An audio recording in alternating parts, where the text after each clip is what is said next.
if you have a mobile phase that goes through, so up here, whatever, or it's carotene in this case, this has a similar polarity to the mobile phase, less similar to the stationary phase. Down here, this one has a similar polarity to the stationary phase, less similar to the mobile phase. Does that make sense?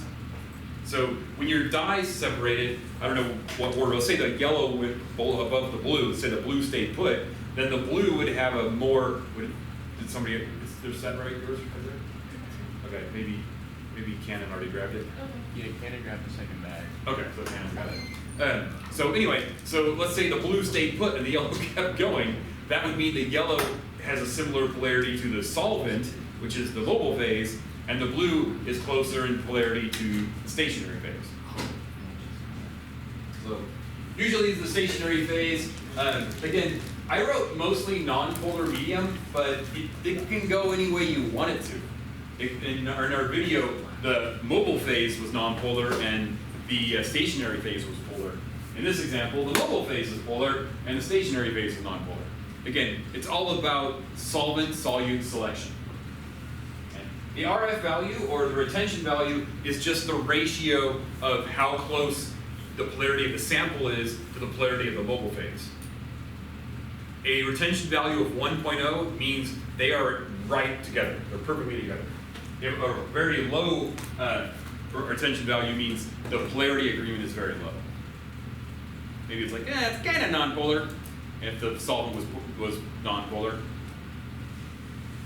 So if you have a higher retention value, that means you have better intermolecular forces agreement with the solvent phase. You did this. You did this in lab. You're going to do some more.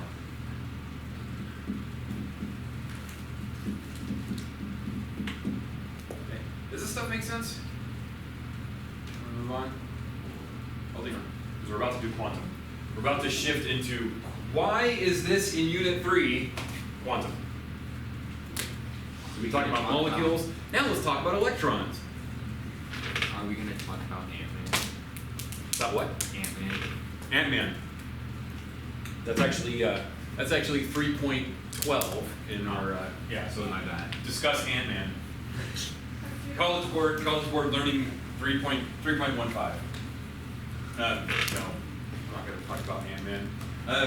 Okay. But he went into the quantum realm. Yes, he went into the quantum realm, where nothing actually matters. Okay, so the electromagnetic spectrum, this is actually the same diagram that you saw last year. So electromagnetic spectrum occurs, or is a list of the electromagnetic radiation that occurs when electrons jump up and jump down. So keep in mind, we talked about this, we're going to talk about it some more. Electrons exist in shells, and the distance between these shells is quantized. Okay? So this would be, let's say 1, 2, 3, 4. If you have an electron going from 1 to 2, it's going to have to take an amount of energy. Let's say level 1 has an energy value of 5, and level 2 has an energy value of 9. If you gave that electron 2 units of energy, what happens? Nothing. Nothing. Nothing happens. If you gave it 3 units of energy, what happens? Nothing. Nothing. If you gave it 4 units of energy, what happens? It jumps up. It jumps up, and it basically gets excited. These little asterisks mean excited. Okay? So then it's not going to stay there for long. If it absorbs more energy, it'll keep jumping, or it'll jump back down. And then it's going to give off photons. So depending on how many jumps it makes, so it might go jump, jump, jump, might go jump, it might go jump, jump, and then jump. You get the idea. It might go jump, jump. Depending on how many jumps it makes when it comes back down, it'll give off photons of light. Smaller gaps will give off lower energy light. Bigger gaps will give off higher energy light. And energy is given by E equals HF. H is Planck's constant. I think it's on your, actually I know it's on your formula chart. Planck's constant is super tiny. It's 6.6 times 10 to the negative 34 joule seconds. The joule seconds are there to make the formula work. Energy is what unit? What is a joule second? Joules. And frequency has a unit of 1/seconds. So Planck's constant has the unit of joule seconds to make the. make it work out. Okay. Oh, this. Formulas always work. The units always work out. If there are units, they work out. Now, so you don't need to memorize any of this. Just realize that we usually focus on the visible spectrum.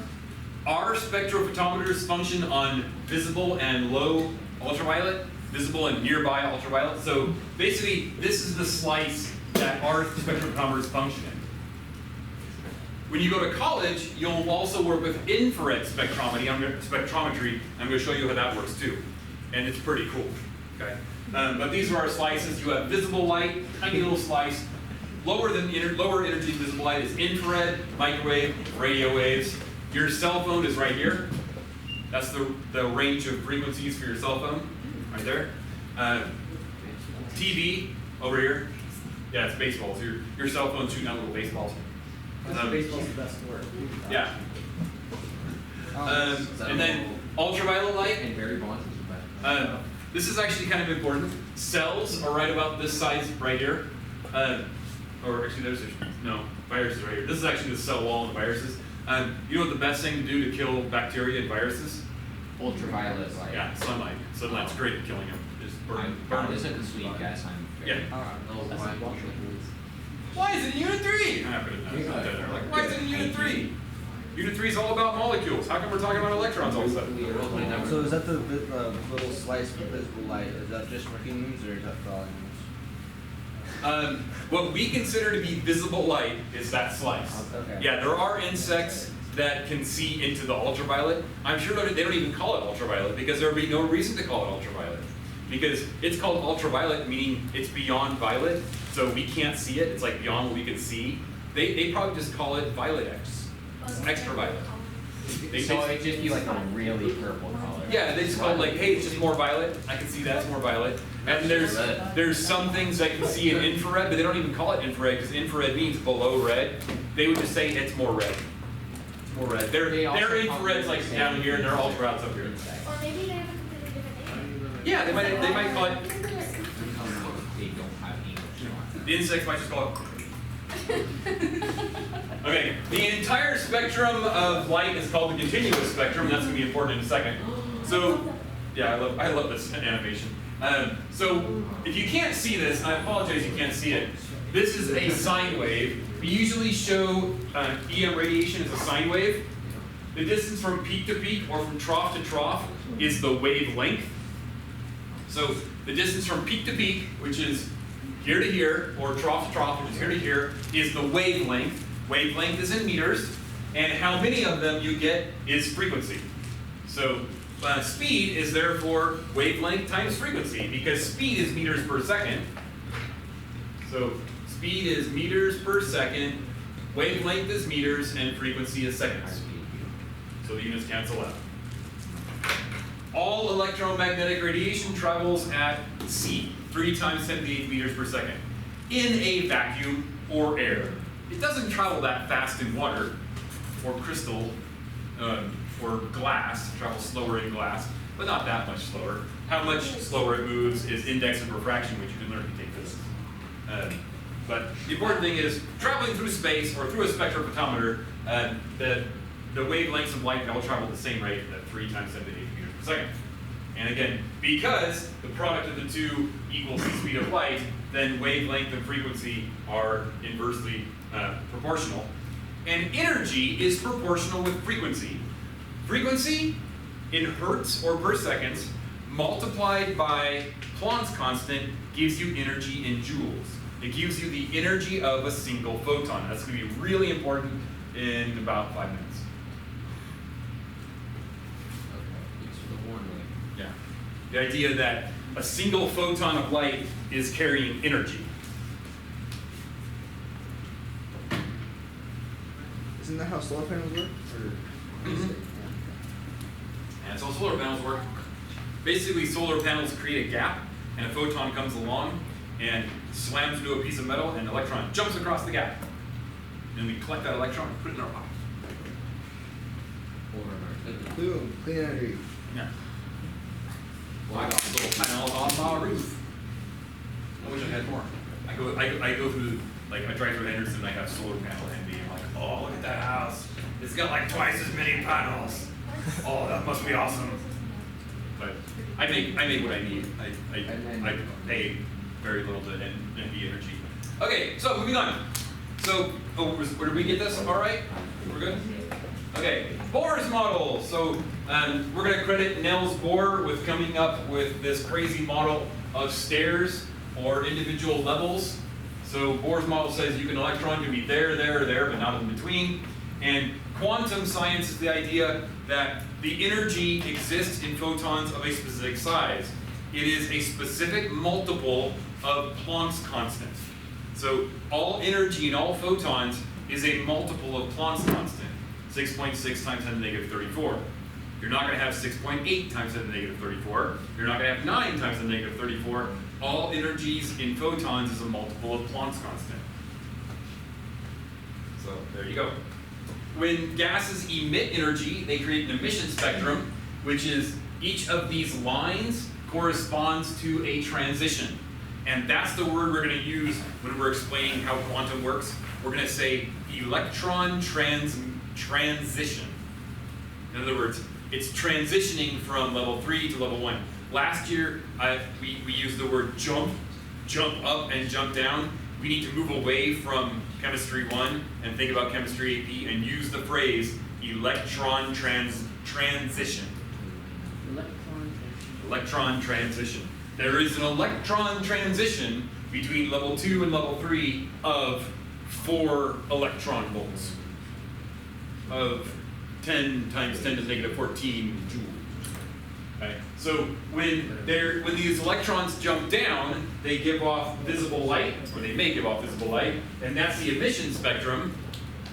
If we shine white light through a sample of cold gas, instead of energizing the gas, we shine light through cold gas. That cold gas will absorb energy in the absorption spectrum. This is the emission spectrum and the absorption spectrum for hydrogen. If you had white light and you shined it through, and basically through space, you're going to get the continuous spectrum. As it passes through a sample of hydrogen gas, you're going to get the absorption spectrum. If you energize that hydrogen gas, you're going to get the emission spectrum. Make sense? That's good? Can we move on? All right. Now we're banging on all cylinders. So electrons are at the ground state, they absorb energy, they jump up. What do we call it when it's up here? What is the phrase we're going to use to have an electron that's absorbed energy? Transition. Well, we're going to call this a transition, but what do we call it when an electron has absorbed energy? We're going to use the phrase excited state. Okay? We're going to use the phrase excited state. So an electron at its lowest state is in its ground state. When it absorbs energy, it goes into an excited state, and that's the phrasing we're going to use so we get all of our points on the open-ended. And then when it comes back down, it transitions to a lower state, and it can return back to its ground state. Or maybe it doesn't. Maybe it goes somewhere, maybe it goes from 1 to 7 to 4. But these are electron transitions, ground state, excited state, ground state. And we need to use the right verbiage. Yes? Is anything above its ground state excited state? No matter Yes. how far above the ground state is? Yes. Yep. Anything, if it jumps at all above where it is in an excited state. Which means if an electron starts in level 1, its excited state could be 2 through 7. Even though there may be electrons in level 4, 5, or 6, it's still an excited state. All right. Yeah, cool. There we go. Okay, so good to move on? Moving on. So the photoelectric effect. So again, you learned in the video that there was this idea, Newton thought light was a particle, Hooke thought light was a wave, and John had his hand up. John. Okay, if there's like an electron on that outer shell already, and then it gets energy, what happens? Excellent question. The electron gets ejected. So the photoelectric effect is, in short, the ability of a photon to eject an electron. So let's say this is in this hypothetical atom, there are only 4 levels. And this is level 9, there's 5, 9, let's say this is 15, and this is 25. If I give this atom 4 units of energy, it's going to jump up. If I give it 6 more, it's going to jump up again. If I give it 10 more, it's going to jump up again. Makes sense? Here's the crazy thing. So that's 4 plus 6 plus 10, no, 21? 4 plus, no, 20. 20? So if I gave it 20, it's going to go whoop all the way up here. And now if I give it 19, it's not going to fall into the middle, it's going to stay in level 3, right? But if I give it 22, something really interesting happens. If I give it 22, it leaves with 2 units of energy in kinetic energy. That's the photoelectric effect. It basically goes jump, jump, jump, jump. I still got more energy and there's nowhere for me to go. Pop, and it pops off. And it leaves. And it goes into your calculator. Or if you have a solar cell, into your Xbox. Or your PlayStation. But that's not as good as an Xbox. Let's talk about that for a while. All right, so EM photon comes in. The photon is carrying an amount of energy equal to Planck's constant times frequency. Okay? It goes in. Now, if it didn't have to go jump, jump, jump, jump, then the energy that comes out would be equal to the energy that comes in. But it doesn't. It would be really cool, because if that happened, then I could turn this solar cell into a flashlight. I could shine it at you. But it doesn't work that way. Although some solar cells can emit light. No joke. There's actually some people online who've actually pumped a lot of voltage into a solar cell and made it glow. Really hard to do, but if it was a perfect energy in equals energy out, then I could basically, this solar cell would emit light. But it can't, because of something called the work function. The work function is how much energy the atom keeps to itself. So the photon comes in, and it goes jump, jump, jump, jump, jump, and whatever's left over, the electron pops out. The work function is how much energy the atom keeps to itself before the photon comes out.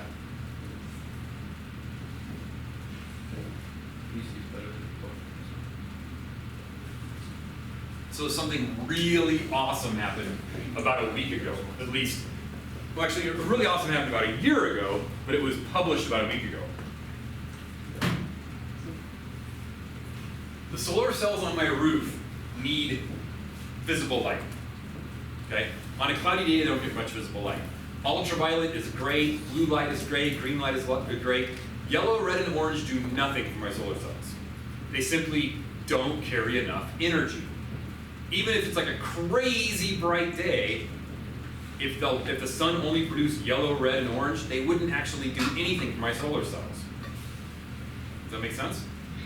Here's the thing. This is the thing about the photoelectric effect. You have to get to a certain frequency before the electron can be ejected. Infrared in, nothing. So here's my solar cell. Infrared in, nothing. Red in, nothing. Yellow in, nothing. Orange, nothing. Green, photon comes out. Blue, single blue photon comes in. Guess how many electrons come out? 2. 1. Oh. Violet, single photon of high energy violet light goes in. Guess how many electrons come out? 1. 1. Ultraviolet, single photon goes in. Guess how many electrons come out? 1. 1. Now, that single electron is carrying more energy when it gets created by an ultraviolet photon than when it's created by a green photon, but 1 photon in, 1 electron comes out. And if that photon does not possess enough energy, then it doesn't overcome the work function and the electron cannot be ejected. Does that make sense? This is never a negative value, by the way. You'll never get a negative. So work function is a set value for every atom. So energy of photon comes in, the atom takes what it wants, whatever's left over is the energy of the electron coming out. If a photon lacks enough energy to overcome the work function, no photon is ejected. Or sorry, no electron is ejected. Does that make sense? So what really cool thing happened about a year ago? A solar cell was created that absorbs infrared light. Oh my gosh. Why is that awesome? That's like the lowest on the spectrum, so it can take everything higher. Because it will charge at night. Because the atmosphere emits infrared light. It's not nearly as much as sunlight, but the water molecules and the clouds in the atmosphere, they still emit infrared light. Everything on this planet emits infrared light. So if you could have solar cells on your roof that absorbed infrared light and still ejected electrons, you could actually charge at nighttime. Well, how effective are they?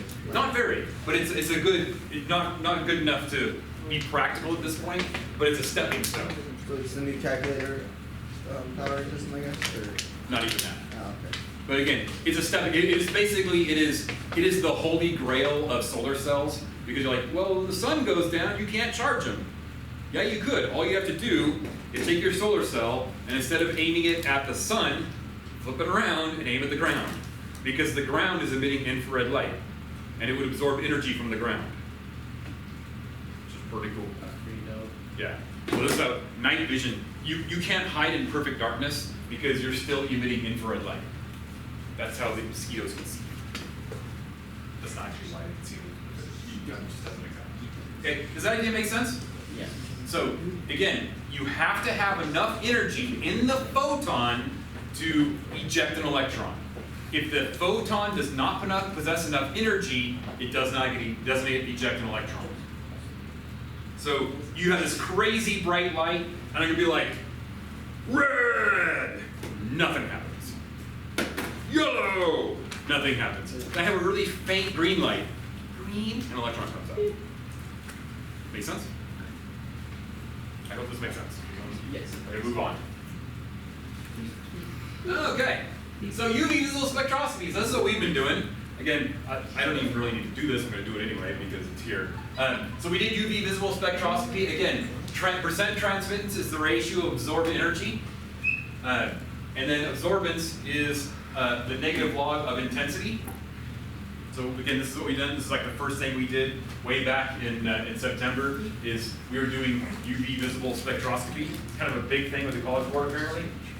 And you need to remember Beer's law. Beer's law is A equals epsilon BC. Epsilon is absorptivity based on whatever you're trying to look for, whatever the molecule is. And its unit is per meter per centimeter. That makes the units work, because path length is centimeter, concentration is meter, and absorbance is unitless. It's just there. Yeah.